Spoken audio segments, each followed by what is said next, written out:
The country was, I mean, there were riots, there was all sorts of fright in this country at that time. And the status quo wanted someone who was going to come in and protect them. And other cities were burning. I mean, Right, Detroit, yeah. New York, in severe crisis. And one of the ways you protect people is to really get them scared in the first place.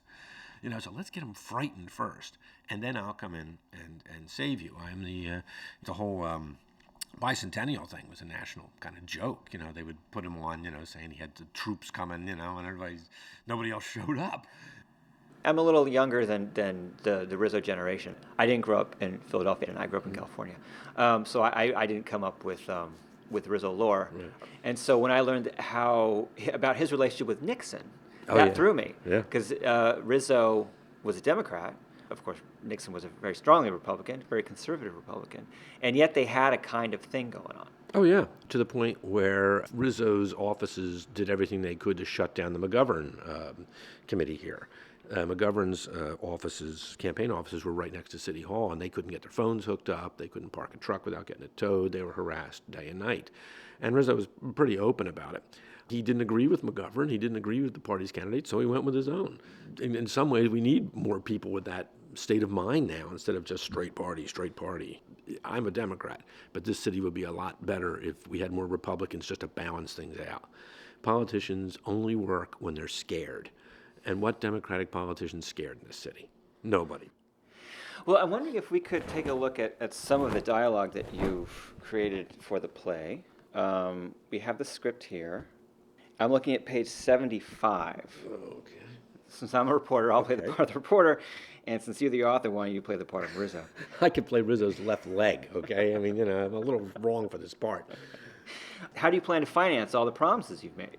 When I'm elected, the liberals will be lined up to jump off the Ben Franklin Bridge. I figure we charge them $6 a head, we'll make out okay. What made you go into politics? I'm not a politician in a real sense. I prefer to think of myself as an administrator. However, I can't be bothered with everything that happens, all those details. I'd wind up in intensive care. you threatened to fire 4 judges, 2 blacks and 2 women. Don't go making this about race. They're too damn lenient.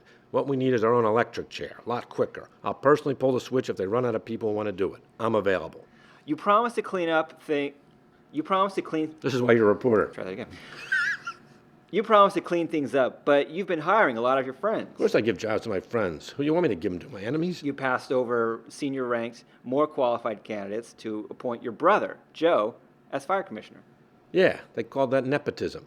I didn't know what it was, so I called my brother and said, Joe, did you pick up anything when you were stationed in Japan? The New York Times recently called our police force the most brutal and repressive in America. Total garbage spread by the do-gooders. Me? Brutal? I got doves flying out from all over me. I lift my arms, they're flying out of my armpits. What about crime? The streets of Philadelphia are safe. It's the people that make them unsafe. Those are all direct quotes. Oh, really? Yes. So he can say things about, I got like doves flying out of my armpits. Oh, yeah, I couldn't make up that dialogue. No, and that's and actually that is a good line. The streets are safe. It's the people that make them unsafe. I mean, that whole thing about nepotism and his brother. Those are all direct quotes of things he said, and they certainly sound like him.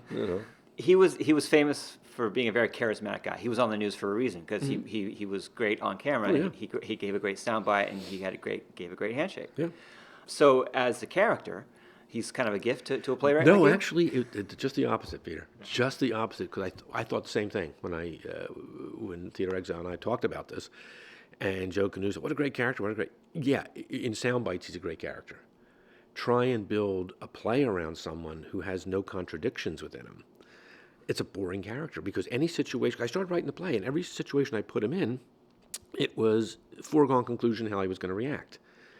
And that makes great on the news or a talk show, but for a play, you need characters who surprise you. You need characters who have shades of gray, and there's no shades of black or white with this guy. And I went, I panicked. I said, I don't know if I can write this. It's going to be boring. And plus, we all know the story, at least around here. So what I decided, I said, all right, what makes this guy fascinating is the polarization. That there are still people who have shrines to him in their living room, and there's still people who like to go out and throw paint on his mural at the Italian market.